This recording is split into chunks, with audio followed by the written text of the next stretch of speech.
नमस्कार दोस्तों, स्वागत है मेरे YouTube चैनल कुमार हिंदी कहानियाँ में। दोस्तों, आज हम सुनेंगे कहानी माँ तो माँ होती है। दोस्तों, कहानी का पूरा आनंद लेने के लिए वीडियो को अंत तक जरूर देखें। तो चलिए कहानी शुरू करते हैं। हेलो माँ, मैं राजू बोल रहा हूँ। कैसी हो माँ? मैं ठीक हूँ बेटे। ये बताओ, तुम और बहू दोनों कैसे हो? हम दोनों ठीक हैं माँ। माँ, आपकी बहुत याद आती है। अच्छा सुनो माँ, मैं अगले महीने इंडिया आ रहा हूँ तुम्हें लेने।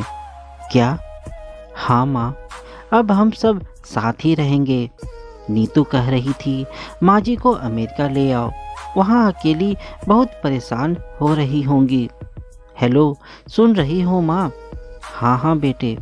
बूढ़ी आंखों से खुशी की आंसू धारा बह निकली।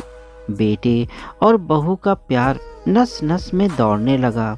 जीवन के 70 साल गुजार चुकी सावित्री ने जल्दी से अपने पल्लू से आंसू पोंछे और बेटे से बात करने लगी।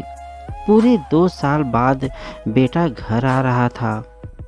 बूढ़ी सावित्री ने मोहल्ले भर में दौड़ दौड़ कर ये खबर सबको सुना दी। सभी खुश थे कि चलो बुढ़ापा चैन से बेटे और बहू के साथ गुजर जाएगा। राजू अकेला ही आया था। उसने कहा कि माँ, हमें जल्दी ही वापस जाना है, इसलिए जो भी रुपया पैसा किसी से लेना है वो लेकर रख लो, और तब तक मैं किसी प्रॉपर्टी डीलर से मकान की बात करता हूँ। मकान? माँ ने पूछा। हाँ माँ, अब ये मकान बेचना पड़ेगा, वरना कौन इसकी देखभाल करेगा? हम सब तो अब अमेरिका में ही रहेंगे।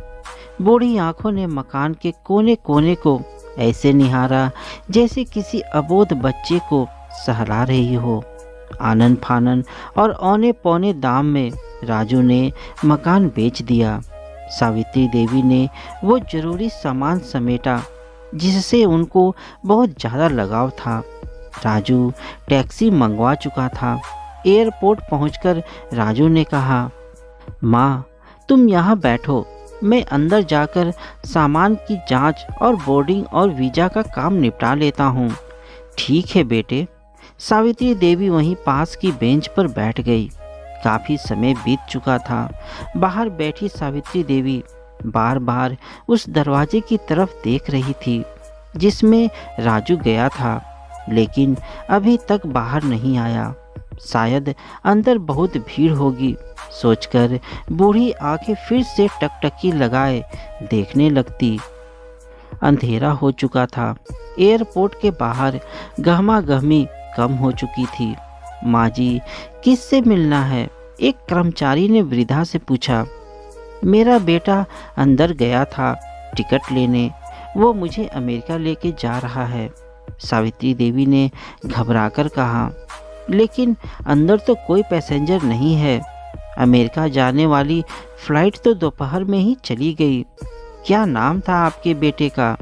कर्मचारी ने सवाल किया। राजू। सावित्री के चेहरे पे चिंता की लकीरें उभर आई। कर्मचारी अंदर गया और कुछ देर बाद बाहर आकर बोला, माँ जी, आपका बेटा राजू तो अमेरिका जाने वाली फ्लाइट से कब का जा चुका। क्या? वृद्धा की आंखों से आंसुओं का सैलाब फूट पड़ा। बूढ़ी माँ का रोम रोम कांप उठा। किसी तरह वापस घर पहुंची जो अब बीत चुका था। रात में घर के बाहर चबूतरे पर ही सो गई। सुबह हुई तो दयालु मकान मालिक ने एक कमरा रहने को दे दिया। पति की पेंशन से घर का किराया और खाने का काम चलने लगा। इसी तरह समय गुजरने लगा। एक दिन मकान मालिक ने वृद्धा से पूछा, माँ जी, क्यों नहीं आप अपने किसी रिश्तेदार के यहाँ चली जाती हो? अब आपकी उम्र भी बहुत हो गई, अकेली कब तक रह पाएंगी? हाँ, चली तो जाऊं, लेकिन कल को मेरा बेटा आया तो यहाँ फिर कौन उसका ख्याल रखेगा? दोस्तों, माँ बाप को कभी तकलीफ ना दें। उनके चरणों में ही सारी जिंदगी और सारा संसार होता है। तो दोस्तों, आज की कहानी में बस इतना ही।